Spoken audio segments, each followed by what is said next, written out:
Sa isang nakakagulat na pangyayaring yumanig sa industriya ng showbiz sa Pilipinas, iniulat na ibinalik ng aktres na si Julia Barreto ang mamahaling regalo kabilang ang marilo na Rolex at Cartier na ibinigay sa kanya ng kanyang nobyong aktor na si Gerald Anderson.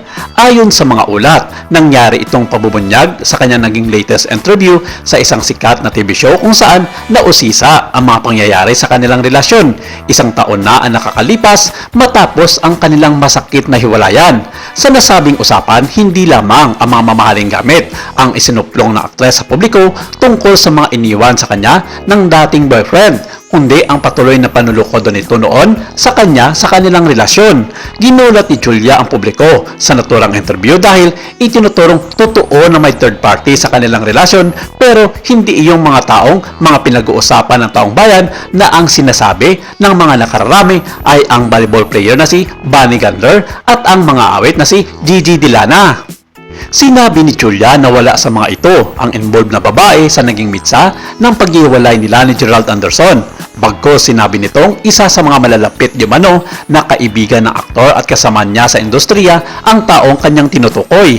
Madalas na napupunta sa mata ng publiko sina Julia at Gerald na ilang taon lang magkarelasyon. Sa kabila ng kanilang pagsisikap na panatilihing pribado ang kanilang buhay, hindi nawawala ang mga usap-usapan hanggang ngayon ang tungkol sa kanila. Gayunpaman, isang bagong revelasyon ang labis na ikinagulat ng publiko ang binitawan ni Julia sa kabila na hindi niya ito pinangalanan sa harap ng nasabing interview.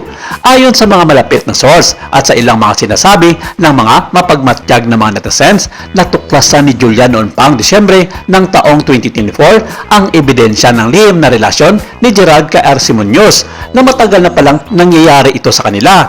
Naganap umano ang pagtuklas na ito habang sinusuri ni Julia ang mga personal na gamit ni Gerald. Doon niya nakita ang mga mensahe at tarawang nagkumpirma sa kanyang pinaka-kinatatakutan.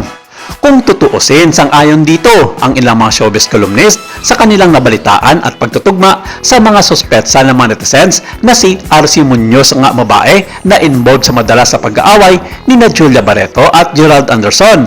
Sa vlog ni Christopher Min noong July 26 edition, tinukoy niya sa kanyang blind item na grabe talaga pala ang pagnanasa ng isang kilalang aktor sa kanyang kapwa-artista sa kabila na super ganda naman ang kanyang kasalukuyang lobya. Kung susumahin, tama nga ang mga komento ng mga netizens sa nasabing vlog ni Christopher Min na si Gerald Anderson nga ang kanyang tinutukoy. Dahil sa matinding patataksil at pagkadismaya, kinumpronta ni Julia si Gerald nitong buwan ng Enero taong 2025 tungkol sa kanilang relasyon. Sa isang emosyonal na palitan ng salita, iginiit niya ang katotohanan. Sa simula ay tinanggi ni Gerald ang mga paratang. Ngunit kalaunan ay inamin ang kanilang relasyon at sinabing hindi naman daw nagtigal ito dahil mahal niya pa rin si Julia Barreto. Bilang huling pagpapakita ng pagsuway, ibinilik ni Julia Barreto ang mga mamahaling regalong ibinigay sa kanya ni Gerald Anderson sa paglipas ng mga taon. Ang mga relo na Rolex at Cartier, mga simbolo ng kanilang dating marangyang relasyon na bagay naman nabuko ng huli na nakarelasyon nito si RC Munoz sa maiksing tagpo.